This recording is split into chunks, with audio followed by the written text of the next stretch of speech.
करोड़ का जो हमने बजट पेश किया है, और इस बजट को लेकर जो सबसे बड़ी बात यह है कि हमें ग्रांड इन एड जो 215 करोड़ की आई है एक्स्ट्रा, अब तो काम होंगे। रुके हुए जो काम रहते थे और जो प्रश्न उठाया जाता था कि ग्रांड इन एड कब क्यों आई है, और इस बार तो जब हम जीते, उसी जीतने से पहले, हमारा जीतने के बाद एकदम हमें केंद्रीय सरकार ने तकरीबन 215 करोड़ का वो दे दिया।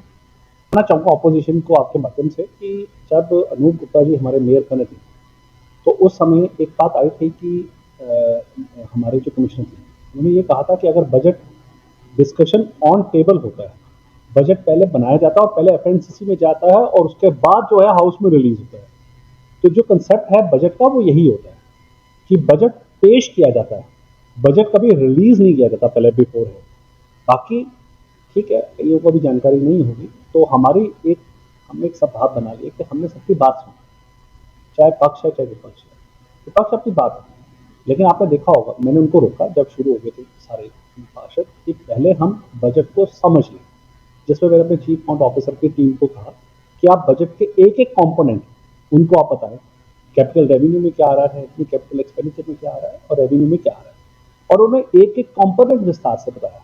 आपने नोटिस किया होगा जो गौशाला का आता है मुद्दा, अब गौशाला का मुद्दा खुद ही आपके सामने आम आदमी पार्टी के दमनप्रीत जी ने कहा कि इसको आपने रोड एंड उसमें बीएडआर वर्क्स में भी डाला है, पब्लिक हेल्थ में भी डाला है, आपने एमओएच में भी डाला है, आपने इलेक्ट्रिफिकेशन में भी डाला है, और आपने एक डेडिकेटेड फंड भी डाला है।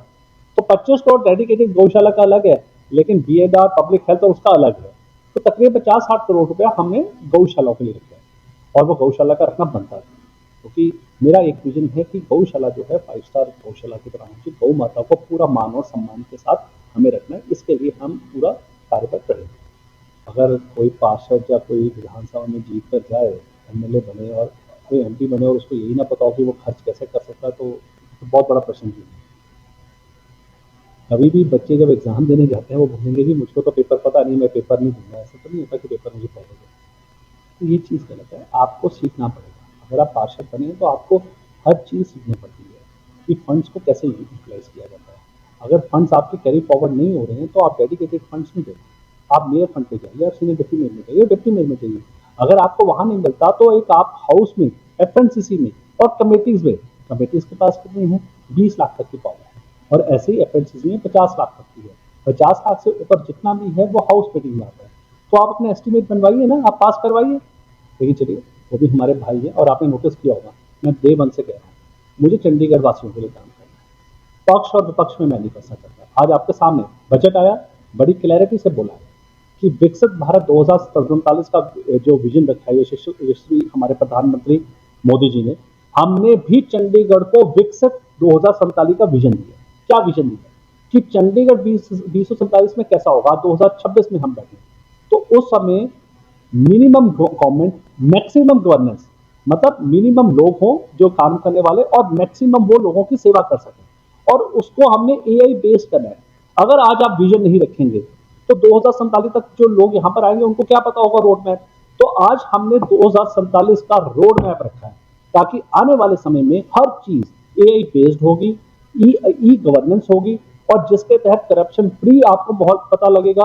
आपके हाथ में हर चीज होगी कि आप जब चिट्ठी देते हैं तो उस चिट्ठी का क्या बना और आपके एरिया में कितने काम हो रहे हैं, वो कैसे पता लगेगा। जैसे आप पार्षद के बारे में बता रहे हैं, तो तब पता लगेगा जब आप ई गवर्नेंस की तरफ जाएंगे। तो आज हमें जो ग्रांट मिली है, हमारे प्रधानमंत्री जी ने दी है, और हमें इतनी खुशी है कि सारे पैसे 140 करोड़ तो हम सिर्फ उस पर रोड में लगा रहे हैं। इन्होंने 320 किलोमीटर लिखा था बनाने का, और हमने टारगेट 600 कर दिया उनको कि इस साल वो कम से कम 600 किलोमीटर V4, V5, V6 जो है चंडीगढ़ की वो बनाएंगे। ऐसा टारगेट हमने अपने अफसरों को दिया है। ऐसे ही हमने तकरीबन 110 करोड़ में, चाहे वो सीवर लाइन है चाहे स्टॉर्म ड्रेन है, वो भी हमने टारगेट दिया पूरे शहर के, पूरे गांव के और पूरे कॉलोनियों के लिए कि वो इस पे काम करेंगे। और मैं आपके माध्यम से चंडीगढ़ की जनता को बताता हूँ कि विकसित चंडीगढ़ का आज हमने नींव पत्थर रख दी है। और आपको जो सड़कें जो खराब मिलती हैं, नल का पानी गंदा मिलता है और गटर जो मिक्स हो जाता है, हम बेसिक बुनियादों को ही पहली प्रेफरेंस देने के लिए ऐसा बजट हमने चंडीगढ़ का बनाया। ऐसा है कि गापी जी ने क्या बोला, मैं खुद ये नहीं समझ, वो अफसरशाही की बात कर रहे होंगे। अफसरशाही का एक जो कारण रहता है, पर वो बजट से उसका कोई लेना देना नहीं। बजट की हमारी पहले मीटिंग होती है, प्री मीटिंग होती है, 3 दिन से हमारी प्री मीटिंग चल रही थी, एनालिसिस हुए और R&D हुई, और उसके बाद हम एफएनसीसी में लेकर गए। एफएनसीसी में चाहे कांग्रेस के चाहे आम आदमी पार्टी के विपक्ष के पार्षद थे, उन्होंने इसको पास किया। जो कंपोनेंट बनाने थे वो हमने बढ़ाए। जैसे हमने वार्ड डेवलपमेंट फंड 80 लाख से 1 करोड़ कर दिया, ऐसे ही हमने, आपने देखा है कि 140 करोड़ तक सड़कों का काम का लेकर गए, 110 करोड़ तक हम रोड गली से सीवर लाइन का लेकर गए। तो हम किस पे काम कर रहे हैं? बेसिक बुनियादों पे काम कर रहे हैं। और तो और हम साथ में, ऐसा नहीं है कि हम बेसिक बुनियादों सब दूसरे काम नहीं करेंगे, बल्कि हमने पीपीपी प्रोजेक्ट में रेवेन्यू जनरेशन मॉडल की बात की है। आने वाले समय में रोज क्लब दिया जाएगा चंडीगढ़ की शहर को, जहां से रेवेन्यू मिलेगा। हम आत्मनिर्भर जो है कॉर्पोरेशन बनाए, ऐसा विजन लेके ये बनाया गया। और ये मैं क्लियर करता हूं, ये बजट सौरभ जोशी और कमिश्नर साहब ने मिलकर बनाया।